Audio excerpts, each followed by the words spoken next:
तो सबसे पहले एक बड़ी इंपॉर्टेंट खबर है, जहां से इसका आगाज कर लेते हैं। अयाज सादिक साहब ने यह क्लेम किया कि किसी ने भी उनसे रब्ता नहीं किया है। यानी अब ऐसा लगता है कि हुकूमत भी मुज़ाकरात से भाग रही है और वो मुज़ाकरात की जो अगली मीटिंग होनी है उससे वो लोग डर रहे हैं। वजह यह है कि हुकूमत अपना वादा पूरा नहीं कर पाई। देखिए, कुछ भी है, ये सियासतदानों ने एक दूसरे से मिलना होता है, इनकी मुलाकातें होती रहती हैं। जो बेचारे सरकारी ऑफिसर हैं या जो एस्टेब्लिशमेंट में बैठे हुए लोग हैं, उनकी नौकरी की एक मुद्दत होती है, वो चले जाते हैं। लेकिन ये सियासतदान एक दूसरे से हमेशा असेंबली में भी मिलते रहते हैं, सियासत के मैदानों में भी मिलते रहते हैं। बार बार एक दूसरे के आमने सामने आना होता है, इनको शर्मिंदगी भी होती है। अब बेचारे बड़े बड़े दावे करके गए थे कि इमरान खान साहब से आपकी मुलाकात करवाएंगे, आप जाकर उनसे पूछें, कोई हल निकालते हैं, मामला का आगे बढ़ते हैं। लेकिन पीएमएलएन को बहुत शर्मिंदगी हो गई है। अयाज सादिक साहब तो इससे पहले भाग गए, उन्होंने कहा जी मेरा तो काम ही नहीं है, मैं तो मुलाकात करवा ही नहीं सकता। जबकि कुछ लोग ये कह रहे हैं कि पीएमएलएन जो है उसकी तो बिल्कुल रिस्पॉन्सिबिलिटी नहीं है। ये पीएमएलएन के अपने लोग कह रहे हैं कि जनाब नून लीग की कोई जिम्मेदारी नहीं है अगर मुलाकात नहीं हो पा रही तो।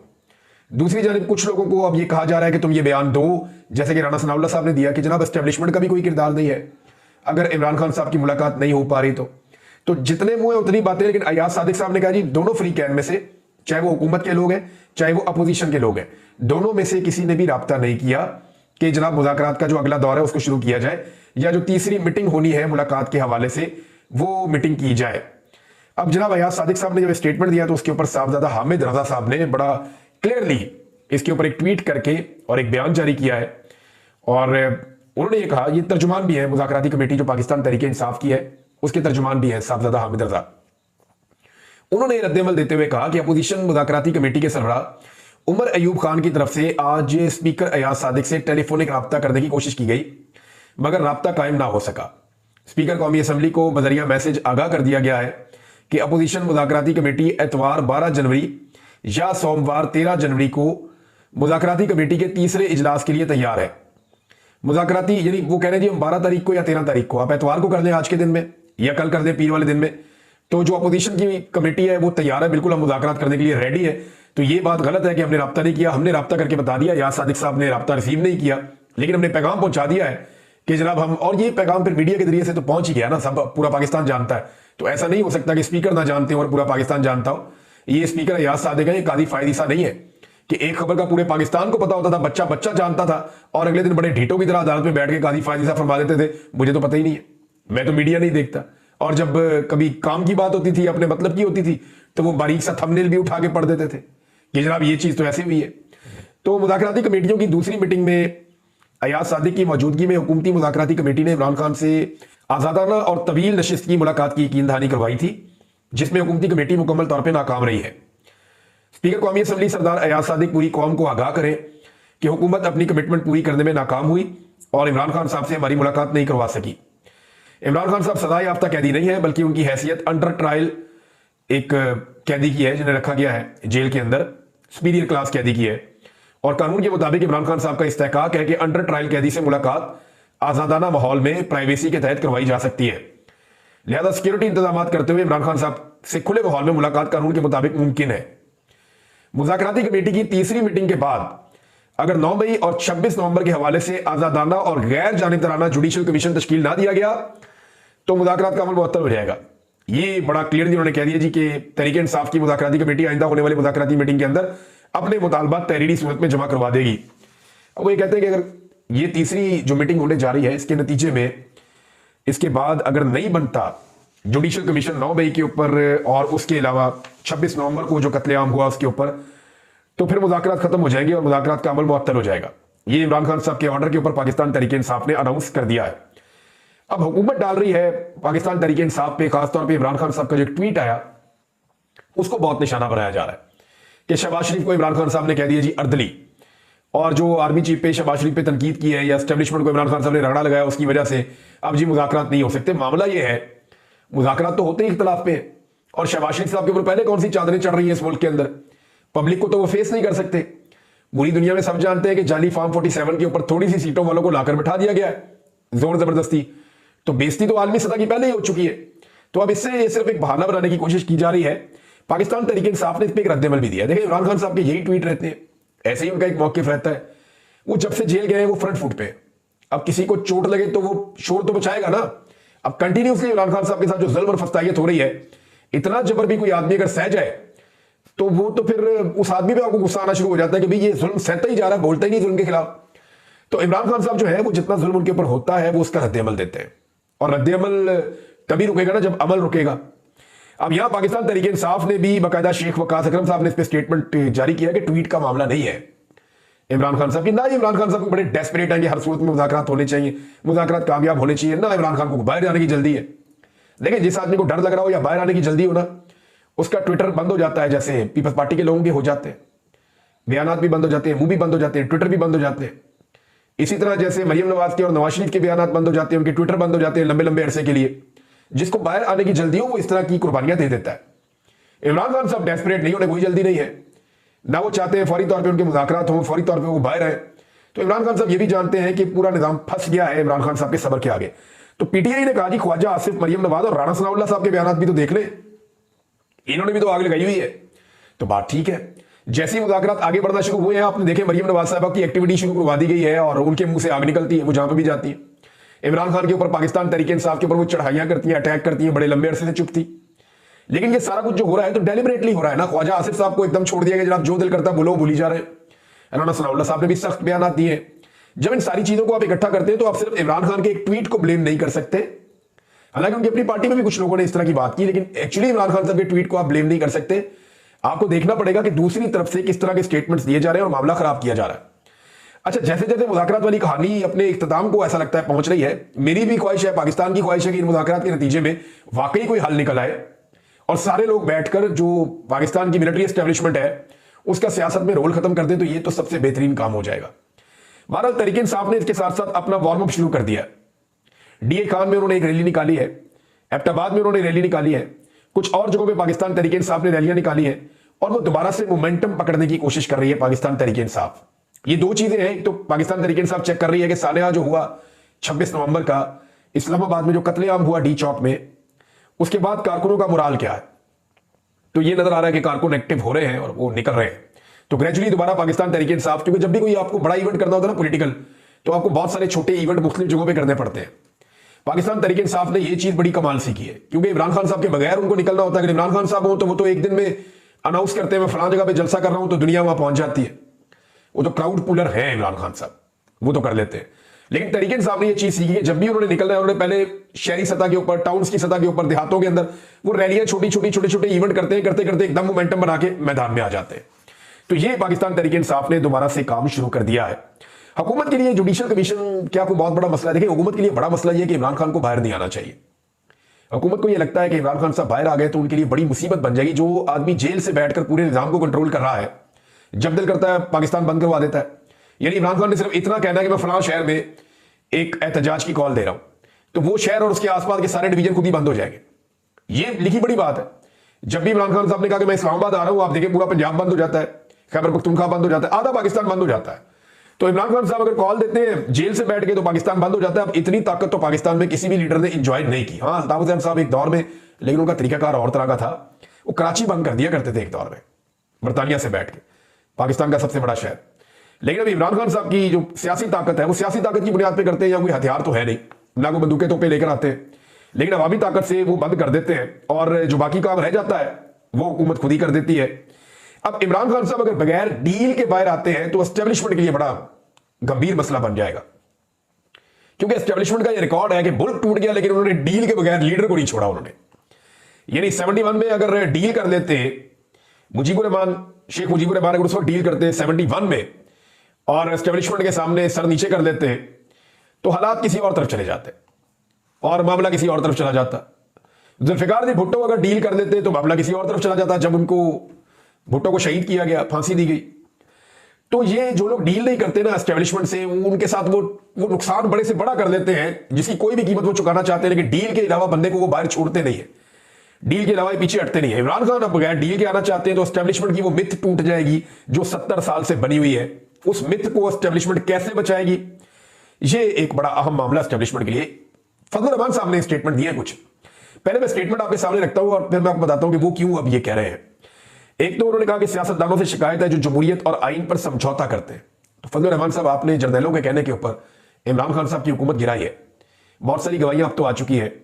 मियां जावेद लतीफ साहब तो ये भी बता रहे हैं कि हमें घेर घार के, जैसे छोटे बच्चे थे रोटी को चोची कहते थे, इनके मुंह में चूसनी थी, इनको घेर घार के ले गए, ले जाके इनसे इमरान खान साहब की हुकूमत गिरा दी। तो मैं तो उस वक्त बता रहा था, इमरान खान साहब ने पहले कई दफा कहा कि जनरल बाजवा ने इंसानों को डराया हुआ था कि जनरल फैज को आर्मी चीफ बना दिया जाएगा। हालांकि इमरान खान के दिमाग में ऐसी कोई चीज बकौल इमरान खान साहब की नहीं चल रही थी।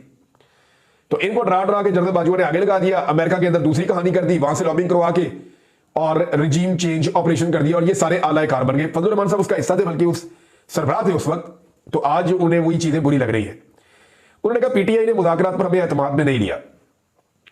एक तो फजल रहमान साहब क्या अपोजिशन की तरफ से आएंगे या हुकूमत की तरफ से आएंगे, ये समझ नहीं आती। यानी फजल रहमान साहब आएंगे किसकी तरफ से? यानी ऐसा लगता है कि वो सेम टाइम में हुकूमत में भी है, वो सेम टाइम में अपोजिशन में भी है। तो वो किसकी तरफ से मुज़ाकरात का हिस्सा बनेंगे? तो उनसे कौन राब्ता करे? तो पीटीआई से उन्होंने शिकवा किया कि हमें एतमाद में नहीं लिया। जब पीटीआई दिन रात उनके घर के चक्कर लगा रही थी, तो उस वक्त फजल रहमान साहब को बहुत एतमाद में लिया पाकिस्तान तहरीक इंसाफ ने। लेकिन फजल रहमान साहब ने पाकिस्तान तहरीक इंसाफ को एतमाद में लेके आखिरी वक्त में वोट डाल दिया, ये कहते हुए कि जी अगर हम वोट नहीं भी डालेंगे फिर भी हुकूमत ये आईनी तरमीम मंजूर कर लेगी।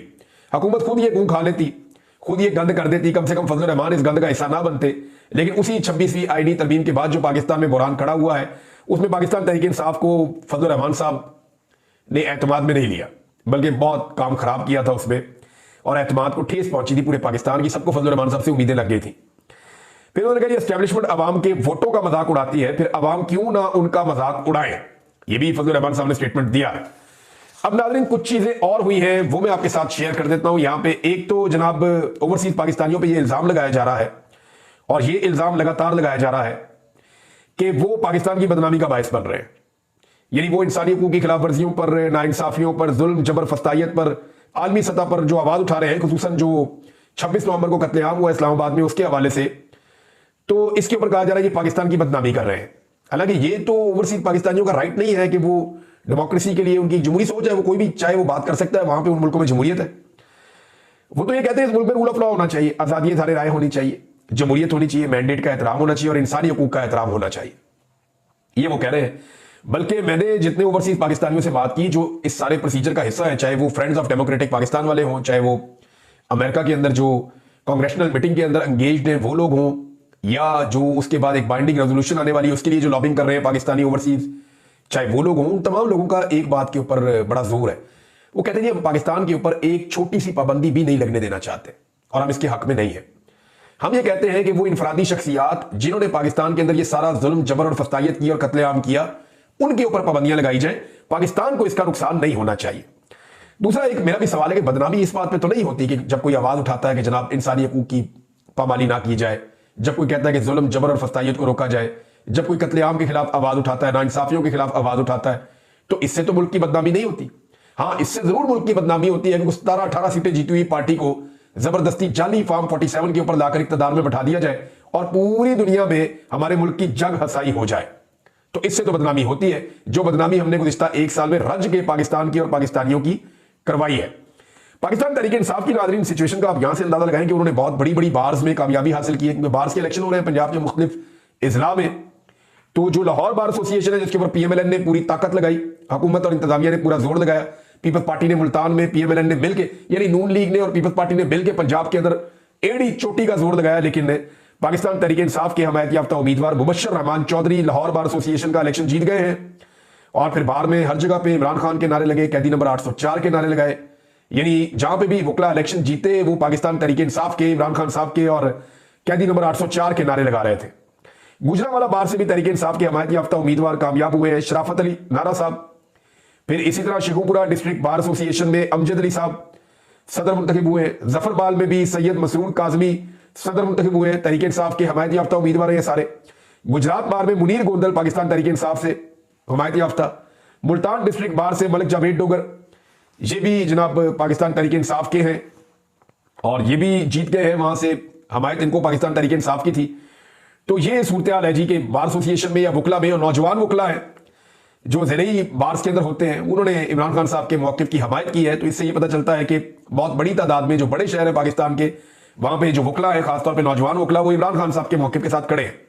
वसीम मलिक साहब ने एक दावा किया एक प्रोग्राम में, बड़े अच्छे रिपोर्टर हैं, कोर्ट रिपोर्टर हैं, मैं पहले भी इनको कोट करता रहता हूं। तो इन्होंने कहा कि पाकिस्तान का जो चोटी का वकील है ख्वाजा हारिस साहब, वो फौजी अदालतों का दिफा नहीं कर पा रहे सुप्रीम कोर्ट ऑफ पाकिस्तान में जो केस चल रहा है, बल्कि उन्होंने कहा कि 6 समातों में वो किसी एक सवाल का भी सही जवाब देने से कासिर रहे। बल्कि हमारी रिपोर्ट ये हो रहा है कि जस्टिस अमीनुद्दीन खान साहब जो है वो जवाब दे रहे हैं वकील साहब के बिहाफ के ऊपर, ये नहीं उनके बिहाफ पे तो नहीं, लेकिन वो जवाब दे देते हैं अक्सर सवालात के। तो नाज़रीन ये सूरत है कि फौजी अदालतों वाला मामला तकरीबन नॉकआउट हो गया है। अब देखना यह है कि बेंच फैसला क्या देता है। आलमी दबाव की वजह से यह फैसला आना है और फैसला ये पहले से हो चुका होगा, क्योंकि ये जो बेंच बना हुआ है आईनी बेंच, ये हुकूमत ने अपनी मर्जी के जज लगा के ये बेंच बनाया हुआ है। जो लोग नाज़रीन दिन रात ये खबरें दे रहे थे कि इमरान खान साहब को मिलिट्री कोर्ट में जरूर ले जाया जाएगा और फैज हमीद जो है वो गवाह बन गया है और इमरान खान साहब हर हाल में जाएंगे मिलिट्री कोर्ट में, अब वो लोग भी अपनी खबरों से और बयान से पीछे हट रहे हैं। लेकिन मैं आपको ये कहता था कि आलमी सतह पे बहुत बड़ा मसला बन जाएगा अगर इमरान खान साहब को मिलिट्री कोर्ट में ले जाया गया। अभी तो सिर्फ आम वर्कर्स को या कुछ इमरान खान साहब के साथियों को सजा दी गई है, मिलिट्री कोर्ट्स में तो इतना रोला पड़ गया पूरी दुनिया में, आपका जीएसपी प्लस स्टेटस जो है वो खतरे में पड़ गया है। तो ये कैसे हो सकता है कि इमरान खान साहब को ले जाए? अब अगर इमरान खान साहब का मिलिट्री ट्रायल करना किसी को मकसूद है तो वो एक तरह की खुदकुशी है। अब अगर किसी को शौक है खुदकुशी करने का तो फिर वो शौक पूरा कर ले और इमरान खान साहब का मिलिट्री ट्रायल करके देख ले। नाज़रीन कोर्ट्स की बात हो रही है तो एक आपको अजीब गरीब चीज बता दो, पाकिस्तान की तारीख में ये चीजें हम पहली बार देख रहे हैं कि अटॉर्नी जनरल मंसूर अवान साहब सड़कों का इफ्तिताह कर रहे हैं। वहां खुशाब का जो एमएनए मौजूद था फार्म 47 वाला, उसको इंतजामिया ने घास ही नहीं डाली और वीआईपी बन के वहां पे अटॉर्नी जनरल ने जो है वो सड़कों का इफ्तिताह किया। अहमद बड़ाई साहब ने ट्वीट किया, मैंने वहां से आपको ये खबर पढ़ के सुनाई है। तो अब आप अंदाजा कर ले कि पाकिस्तान में अदलिया के मामला कितने लो लेवल पे चले गए हैं। इसके ऊपर बहुत सारे सहाफी और भी तनकीद कर रहे हैं। मुतीउल्लाह जान साहब ने कहा, बहुत सारे और जो कोर्ट रिपोर्टर थे वो हैरान हो रहे हैं कि अटॉर्नी जनरल तक ही कम है। और अभी ये वसीम मलिक साहब ने खबर दी थी कि यहां पे कहीं दावे करते फिर रहे हैं निजी महफिलों में कि इनको या तो आइंदा निगरान वजीर आजम बना दिया जाएगा, एस्टैब्लिशमेंट बहुत खुश है इनसे, या इन्हें सेनेटर बना दिया जाएगा, या इन्हें सुप्रीम कोर्ट ऑफ पाकिस्तान का जज बना दिया जाएगा। तो एस्टैब्लिशमेंट क्योंकि इनसे खुश है तो इनको कहीं ना कहीं सेटल कर दिया जाएगा। एक चीज और नाज़रीन सामने आई है और वो ये है कि मरियम नवाज के लिए जिन बच्चों को चुन चुन कर बिठाया गया, यानी बच्चे चुने जाते हैं, इस हवाले से मैंने कुछ तहकीकात की है। आने वाले दिनों में आपको नौजवानों का मौक़िफ़ दिखाऊंगा कि जो मरियम नवाज कॉलेज में जा रही हैं या बच्चों से इंटरेक्ट कर रही हैं, इस पर उनका क्या कहना है। तो जिन बच्चों को चुनकर लाया जाता है या तो इनको सियासत में दिलचस्पी नहीं होती है, ऐसे बच्चे चुने जाते हैं। पूरी यूनिवर्सिटी में से 5% बच्चे चुने जाते हैं, 1-2% ही होते हैं बेचारे, लेकिन उनके अंदर से भी वो ज्यादातर 95% तो छुट्टी दे देते हैं ना कि तुम सीधे घर जाओ।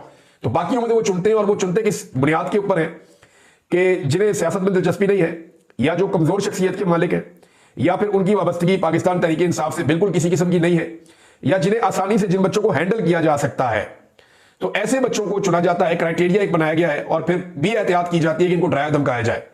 तो उन बच्चों को बिठा के मरियम नवाज को बुलाया जाता है ताकि हीरो दिखाया जाए जी बड़ी पॉपुलैरिटी बढ़ गई है। तो ये इस नौइयत के बच्चे जो है ना, जो बहुत 95% बच्चों में से नहीं निकलते, वो बेचारे बिल्कुल ही 5% वो बच्चे होते हैं जिनको कंट्रोल किया जा सकता है, वो कंट्रोल नहीं हो रहे। वो वीडियो बना बना कर डाल रहे हैं उन्हीं मीटिंग्स के अंदर से या उन्हीं इजलासों के अंदर से या उन्हीं प्रोग्राम्स के अंदर से जहां पे मरियम नवाज साहबा को बुलाया जाता है। जी वज़ीर आला आई जी, बड़ी मकबूल वज़ीर आला है।